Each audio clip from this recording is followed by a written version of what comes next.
A wandering Oni allied with Moloch, Drahmin was once a vicious landlord who found himself punished in the flames of hell after his death.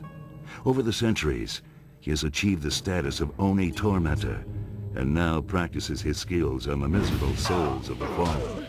Drahmin is a really interesting looking character. He doesn't really look like what you'd expect a Mortal Kombat character to look like.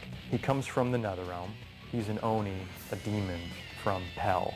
In Mortal Kombat Deadly Alliance, Drahmin and Moloch were assisting Quan Chi in escaping the Netherrealm. Quan Chi turned on them and abandoned them, so they have a vendetta against Quan Chi.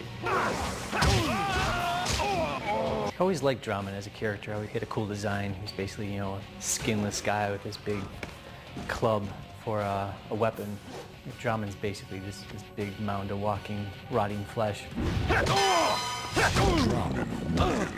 Drahmin was probably one of the most difficult characters to program just because he had this club on him when he kept switching sides. We had to write special code to make sure that the club didn't switch to his other arm. He was one of the oddest looking characters because he didn't look anything like a ninja. He didn't look anything like a human being. He was kind of like almost like this strange corpse-like feature with a mask on. To me, that was easily the oddest of the Mortal Kombat characters we've ever had. Drahmin is probably one of the more comical moves too, where he would actually shoot a ball of flies at his opponent. He always had flies buzzing around him, so we were trying to come up with moves for what kind of special moves are we going to give this guy, and then, one of the obvious things was just a ball of flies, and the opponent's kind of waving the flies away from him.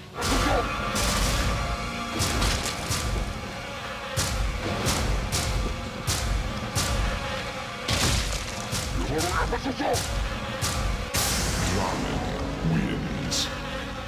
Fatality.